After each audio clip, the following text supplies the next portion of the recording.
यो चाहिँ गाई जब चट्टलार होइन आन्दोलनको बेलामा म चाहिँ टक्क अगाडि बाइक लिएर हिँड्दैछु होइन। अब के को आन्दोलन हो मलाई पनि थाहा छैन। अब अफिस कतिखेर पुग्ने हो के पुग्ने हो।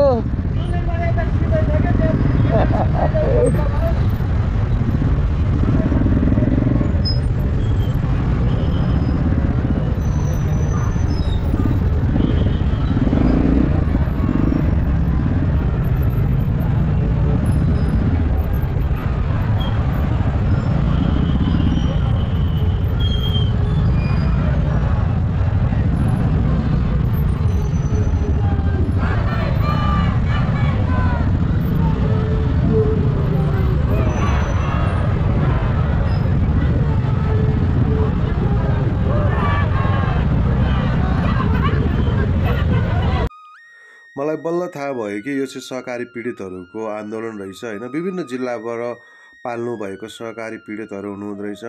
यो पीडा मलाई पनि थाहा छ, किनभने पीडा भनेको अनुभव नगरिकन कसैलाई पनि थाहा हुँदैन है। त्यसले गर्दाखेरि म पनि एक सहकारी पीडित हुँ। कति दुःख गरेर जम्मा गरेको पैसा मेरो आजसम्म हात परेको छैन। अफिस छ भन्छ तर दिँदैन, के गर्नु, दुःख छ, गाह्रो छ। झन् उहाँहरूलाई त कति पीडा भयो होला है। उहाँहरूलाई देख्दाखेरि उहाँहरूको मैले टाढैबाट यसो पीडा हेर्दाखेरि मलाई भन्दा ठुलो पीडा चाहिँ उहाँहरूलाई छ जस्तो मलाई अनुभव भयो होइन। त्यसले गर्दाखेरि मैले आफ्नो पीडालाई अलिकति कम भएको महसुस गरेको छु। कति दिनदेखिबाट उहाँहरू यो काठमाडौँ जिल्लामा आएर यसरी एउटा प्याम्पलेट बोकेर होइन, अब खाना खानु भएको छ छैन होइन, खाजा खान पाउनु भएको छ छैन, तर आफ्नो पैसा फिर्ता पाइन्छ कि भनेर यसरी आन्दोलन गरिरहनु भएको छ। एउटा सडकमा आइरहनु भएको छ। कसले सुन्दिने उहाँहरूको कुरा, कसले सुन्दिने उहाँहरूको कुरा। अहिलेको सरकार कस्तो सरकार हो, यही भिडियो मार्फत मैले प्रश्न गर्न चाहेँ यो अहिलेको सरकारलाई होइन। कहाँ छ हाम्रो सरकार? अनि विभिन्न ठुलो पोस्टमा बस्नुभएको व्यक्तिहरू कहाँ हुनुहुन्छ? के हो त अहिलेको समस्या? यसो हेरेर बुझेर समाधान गर्नतिर लाग्दिनु भयो भने हामी जस्तो गरिब निमुखा व्यक्तिहरूलाई चाहिँ धेरै ठुलो सहयोग हुन्थ्यो।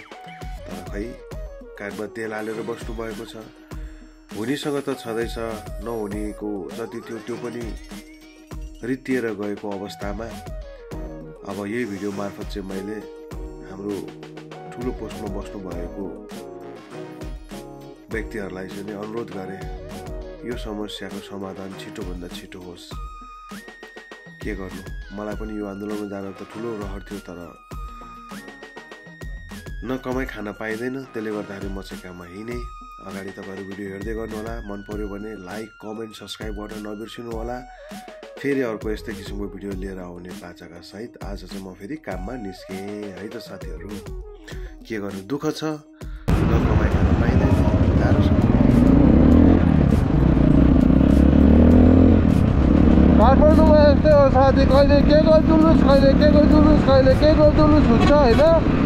अब जुलुस के को भन्ने कुरा हिन्दी मान्छेलाई चाहिँ थाहा नै हुँदैन क्या होइन। अनि कतिखेर के हुन्छ भन्ने कुरै थाहा हुँदैन। काठमाडौँ लगभग काठमाडौँको यो रत्न पार्क होइन, अनि माइती घर मण्डला एरिया भयो, सेदरबार एरिया भयो, यतातिर चाहिँ है थाहा नै हुँदैन के कतिखेर कहाँ बाटो ब्लक हुन्छ के हुन्छ होइन, केही थाहा हुँदैन।